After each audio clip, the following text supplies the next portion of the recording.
तो उदाहरण संख्या 14 है। महक ने पूछा है, निम्नलिखित का योग ज्ञात कीजिए। इसमें दो भाग दिए गए हैं। प्रथम 1000 धन पूर्णांक। तो प्रथम 1000 धन पूर्णांक, तो हमारा एपी क्या बना? धन पूर्णांक मतलब लेने तो पूर्णांक और सारे जमा वाले लेने हैं। और कितने लेने हैं? 1000 लेने हैं। तो एक से शुरू हो गया, 1 2 3 4 करते करते कितना आया? 1000। ठीक है। अब देखो, एस एन निकालने के, योगफल निकालने के दो सूत्र है। एन बटे दो, 2a जमा एन माइनस 1 डी। इसके अलावा एक और सूत्र है, एस एन बराबर एन बटे दो, ए जमा एल। एल क्या है यहाँ पे? एल बराबर ए एन है, यानी कि अंतिम पद है। अंतिम पद। ठीक है। तो इसमें कोई कंफ्यूजन नहीं होनी चाहिए कि एल क्या है, ये ए एन ही है। तो दोनों ही तरीकों से सवाल हो जाएगा। इस सूत्र से भी हो जाएगा, इससे भी हो जाएगा। इससे जल्दी हो जाएगा, इससे थोड़ा सा टाइम लगेगा। देखो, ए बराबर 1 दिया हुआ है, डी निकालें, A2 माइनस A1, यानी कि 2 माइनस 1, 1 आ गया। अब ये दिया हुआ ए एन बराबर 1000। वैसे तो कॉमन सेंस है कि 1 से लेके 1000 तक कितने पद है? 1000 ही है, लेकिन यार निकाल के दिखा। मैं पहले इस सूत्र से, पहले वाले सूत्र से करके दिखा रहा हूँ। ए जमा एन माइनस 1 डी बराबर 1000। ए बराबर 1, एन कितना है पता नहीं, डी कितना है 1, बराबर 1000। तो ये जब गुणा होगा तो एन माइनस 1 आ जाएगा, और ये वाला 1 जमा का, जमा 1 से घटा 1 कट गया, एन बराबर आया 1000। ठीक है। अब निकालना एस एन। ये प्रथम विधि है, फर्स्ट मेथड। एस एन बराबर ये रहा सूत्र, एन बटे दो, 2a जमा एन माइनस 1 डी। हल कर लो। ये कट के 500 आ गया, 2 एकम 2, 2 पंजे 10, 0 0। 2 एकम 2, 1000 में से 1 गया, 999, और गुणा 1 कर दो तो भी यही आएगा।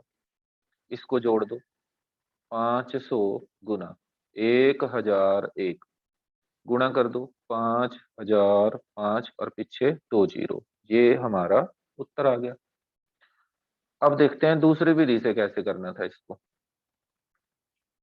दूसरी विधि मतलब सूत्र, जो दूसरा सूत्र है उसको लगा के कैसे करना।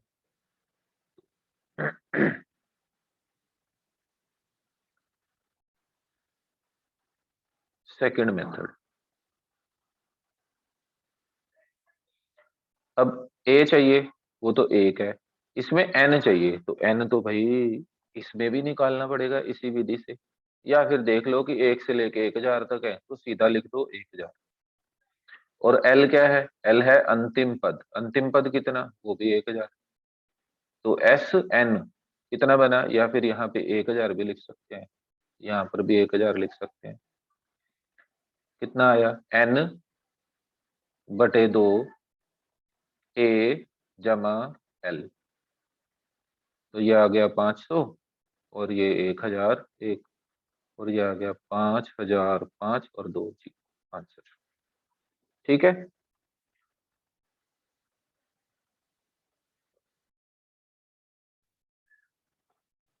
अगला सवाल अनुष्का ने पूछा है, प्रश्नावली 5.3 का सवाल नंबर 11।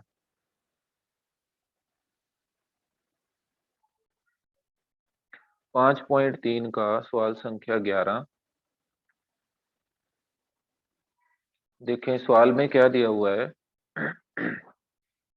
यदि किसी एपी के प्रथम एन पदों का योग, इसका मतलब एस एन दिया हुआ, 4n-n की 2 है, एस एन दिया हुआ है, इसका प्रथम पद ज्ञात कीजिए। ब्रैकेट में इसने किताब में दे दिया S1। सोचो, एक पद का योगफल, पद कितना? मान लो 2, तो इसका योगफल कितना होगा? योगफल के लिए कम से कम 2 पद चाहिए।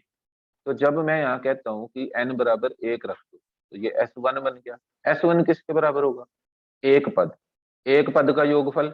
अब 2 का योगफल कोई और संख्या है नहीं, तो 2 ही आएगा। इसका मतलब जो S1 है वो असल में A या A1 के बराबर, तो निकालने के लिए n की जगह 1 रख दो। जहां जहां n है 4n यानी कि 4 गुणा 1, माइनस n की 2 माइनस 1 की 2, तो 4 एकम 4, 1 का वर्ग 1, ये आ गया a बराबर 3। दूसरे भाग में कहते हैं प्रथम दो पदों का योग क्या है, यानी कि अब वो हमसे S2 पूछ रहा है, तो ये भाग 1 हो गया, भाग 2 हो गया। प्रथम दो पदों का योग, अब दो पदों का योग S2 किसके बराबर होगा, A1 जमा A2 के बराबर। अगर S3 कहेगा, सूत्र तो है ही है, लेकिन होता क्या है, तीन पदों का योगफल। तीन पद कौन से, A1 A2 A3, और A1 और A एक ही बात है। दो पदों का योगफल निकालने के लिए इस समीकरण में n बराबर 2 रख दो। 4 दूनी 8, 2 का वर्ग 4, दो पदों का योगफल आ गया 4। दूसरा पद क्या है, अब ये वाला फॉर्मूला काम आ जाएगा। S2 का मतलब है A जमा A2, ये 4 के बराबर है। A बराबर है 3, तो A2 बराबर क्या आया, A2 बराबर आ गया 4 माइनस 3, तो A2 बराबर आ गया 1। ये हमारा दूसरा भाग भी हो गया। तीसरा देखते हैं। इसी प्रकार तीसरे, अब तीसरा पद निकालना है। अब यहां से पहले समझते हैं, नहीं तो हम अब तीसरा पद निकालना उसके लिए S3 कर लेंगे, ये तो आसान हो जाएगा, लेकिन इसके लिए हम एक फॉर्मूला बनाते हैं। देखो S2 बराबर था A जमा A2, S2, अब A किसके बराबर है, A बराबर है S1 के, तो A की जगह मैंने S1 लिख दिया, तो A2 आ गया। तो S2 माइनस S1 कर दूं तो A2 आ जाएगा। ठीक है, इस तरह से मौके पे कभी कभी फॉर्मूला बनाना पड़ता है। तो अगर मुझे तीसरा पद निकालना, तो उसके लिए क्या करना, देखो जहां 2 है वहां अब 3 आ गया, और जहां पर 1 है वहां पर 2 आ गया। एक मिनट।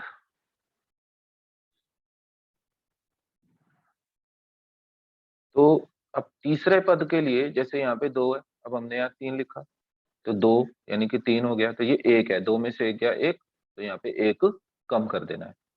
ठीक है, तो तीसरा पद हम डायरेक्ट निकाल सकते हैं, S3 माइनस S2। S3 कितना है, अब तीसरे पद का तो निकालना पड़ेगा, तो ये फॉर्मूला बन गया, पहले हम S3 निकाल, तीन पदों का योगफल 4 गुना 3 माइनस 3 का वर्ग। यहाँ पे हमने n बराबर 3 रख दिया, 4 3 12, 3 का वर्ग 9, तीन पदों का योगफल आ गया 3, और 2 हमारे पास पहले से ही है। अब A3 का फॉर्मूला हमने बनाया S3 माइनस S2। जब 10वां निकालेंगे तो वहां परेशानी होती है, इसलिए हम ऐसा कर रहे हैं। तो S3 के लिए आया 3, और S2 कितना है 4, यानी कि तीसरा पद हमारा -1 है। अब इसका चौथा भाग, उसमें इसने कहा कि 10वां पद निकालो। A10 निकालने के लिए क्या चाहिए, देखो A3 निकालने के लिए S3 चाहिए और एक उससे पहले वाला चाहिए। A10 निकालने के लिए एक तो S10 चाहिए और एक S9 चाहिए, दोनों हमारे पास नहीं है। तो पहले S10 निकालते हैं, 4 गुणा 10, ये Sn बराबर 4n माइनस n की 2 है, इसी में रखना है, -10 का वर्ग, 4 दाई 40 माइनस 100, तो S10 बराबर आ गया माइनस का 60। इसी तरह से S9 निकाल दो, 4 गुना 9 माइनस 9 का वर्ग, 36 माइनस 81, 11 में से 6 गया 5, 7 में से 3 गया 4, बड़े के साथ माइनस है, माइनस। तो अब हमारे पास आ गया A10 बराबर S10 माइनस S9, S10 आया माइनस का 60, S9 आया माइनस का 45। तो 10वां पद आ गया -60 माइनस माइनस प्लस 45, 60 में से 45 गया 15, बड़े के साथ माइनस है तो माइनस। अब वो कह रहा है nवें पद ज्ञात कीजिए, अब nवां पद ज्ञात करना है, पांचवा भाग nवां पद यानी कि an निकालना। उसके लिए क्या चाहिए, एक Sn चाहिए और एक उससे एक पद कम, एक पद कम यानी कि पिछला पद, तो n से पहले n-1, उससे पहले n-2, उससे पहले n-3, और हमें एक ही पद पिछला चाहिए। ठीक है, अब हमने ध्यान से इसको समझना है। ये मिटा देते हैं, जरा जगह कम पढ़ना, जगह कम पड़ सकती है। देखो, इसके लिए पहले मुझे चाहिए Sn। Sn तो मुझे पता है 4n-n की 2। अब मुझे Sn-1 निकाल, तो क्या करना है, n की जगह n-1 लिखना है, n की जगह n-1 लिखना। देखो, जब S10 निकालना था n की जगह 10 रखा था, S9 निकालने के लिए n की जगह 9 रखा था, Sn-1 निकालने के लिए n की जगह n-1 रख देंगे, n को रिप्लेस कर देंगे, बदल देंगे n-1 से। 4 एकम 4 n, 4 एकम 4, n-1 की 2, सूत्र लगा दो, a की 2 जमा b की 2 माइनस 2ab, 2 गुना n गुना 1।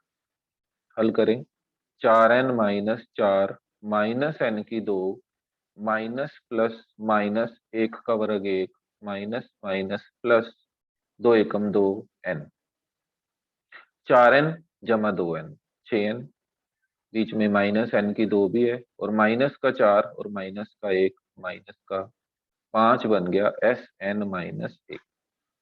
अब हमने क्या करना है, an निकालना है। उसका सूत्र हमने लिख ही लिया था, Sn-Sn-1।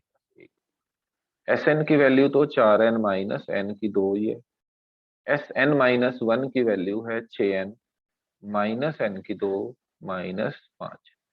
ब्रैकेट के बाहर माइनस है, ब्रैकेट खोलनी पड़ेगी, तो अंदर वालों के निशान बदल जाएंगे। ये 6n प्लस का माइनस का हो गया, ये माइनस का प्लस हो गया, ये माइनस का प्लस हो गया। जो जो कटता है उसे उसे काट दो, माइनस n की 2 जमा n की 2 कट गया, जो बच गया उसको लिख देते हैं।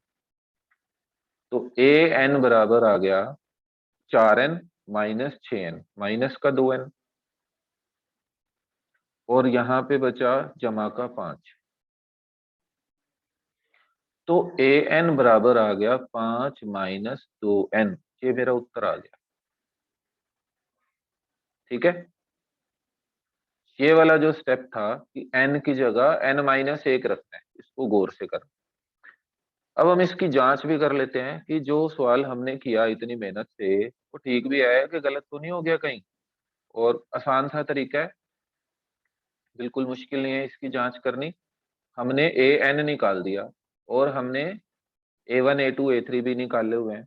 अब वो देखो, अगर मैं इसमें an बराबर 5-2n में n बराबर 1 रखूं, तो 5-2 एकम 2, 2 एकम 2, 5 में से 2 गया 3, a1 कितना आया 3। ठीक है, अब मैंने a2 भी निकाला हुआ है एक, तो उस a2 की भी जांच कर लेते हैं। 5-2 गुना 2, 2 दूनी 4, 5 में से 4 गया 1, ये भी ठीक आ गया। यहाँ पे a3 भी निकाला हुआ है, ये भी जांच कर लेते हैं। a3 5-2 दिया 6, 5 में से 6 गया माइनस का 1, ये भी बिल्कुल ठीक आया। S10 भी है, ये भी जांच कर लो। 5-2 गुना 10, 2 दाई 20, माइनस का 20 जमा का 5 माइनस का 15, तो हमारा आंसर बिल्कुल ठीक है। ये 5वें भाग का उत्तर आ गया, ये चौथे भाग का है, ये तीसरे भाग का है, और इसी तरह से ये दूसरा और ये पहला। ठीक है, अच्छे से इसको समझ लें, वीडियो को 2-3 बार देखें और 5वें भाग के जो स्टेप्स हैं अच्छे से समझ।